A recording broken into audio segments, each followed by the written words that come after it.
Extra ఇలాంటి questions అనేటివి చాలా వస్తూ ఉంటాయి. సో ఇది 4 మార్క్స్ క్వశ్చన్ అనమాట. మనము దీని గురించి తెలుసుకుందాం. దీనికి ముందుగా welcome to learn with me ఛానల్కు స్వాగతం. సో ఈ 4 మార్క్స్ క్వశ్చన్లో మనకి ఈ విధంగా ఒక గ్రాఫ్ అనేది ఇచ్చేస్తారు. వాళ్ళే మనకు గ్రాఫ్ అనేది ఇచ్చి దీనిపైన క్వశ్చన్స్ అనేటివి అడుగుతారు. సో వాట్ ఈస్ ద ఈ క్వశ్చన్స్ ఒకసారి అబ్జర్వ్ చేయండి. What is the shape of the figure, which type of polynomial, how many zeros are they, what are they, what is the sum of zeros, what is the product of zeros, write down the polynomial. ఇలా డిఫరెంట్గా మనకి questions అని అడుగుతారు. అన్నీ కూడా మన గ్రాఫ్లోనే కనిపిస్తాయి. So ఇక్కడ మనకి ఇది షేప్ అనేది నేను ఇంతకు ముందే చెప్పాను. So what is the shape of the graph? First one parabola. చూడండి, జస్ట్ మనం ఇలా పెరాబోలా రాస్తే 1 మార్క్ అనేది వస్తుంది. Which type of a polynomial? Parabola అనేది ఉంది అంటే it is a quadratic polynomial. It is a quadratic polynomial. జనరల్గా మనకు పెరాబోలానే ఇస్తూ ఉంటారు.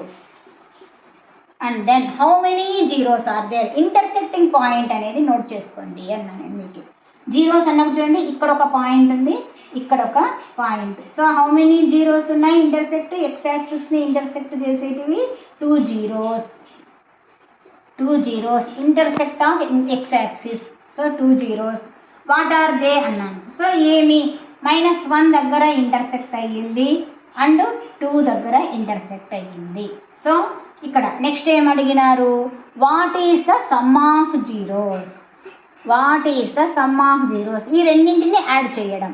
So alpha plus beta is equal to -1 plus 2 ఏమవుతుంది? 2లో 1 పోతే 1 అనేది వస్తుంది. తర్వాత what is the product of zeros? Product అంటే ఆల్ఫా ఇంటూ బీటా చేయాలి. Alpha into beta -1 into 2. 2 1 జా 2 కాకపోతే -2. చూడండి, నెక్స్ట్ ఈక్వేషన్ అడిగినాడు. సో 7th ఏమి?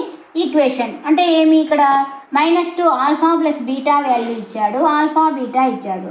సో మీకు formula x² minus alpha in plus beta X plus alpha beta. x² minus alpha plus beta 1x plus alpha into beta -2. So x² minus 1x అంటే x -2. చూడండి, ఇది మనకు polynomial. So ఇంత ఈజీగా మనము 4 మార్క్స్ని మనము స్కోర్ చేయవచ్చు. సో ఇలాంటి ప్రాబ్లమ్స్ను మీరు ఇంకా కొన్ని సాల్వ్ అనేటివి చేయండి. Thank you for watching my channel.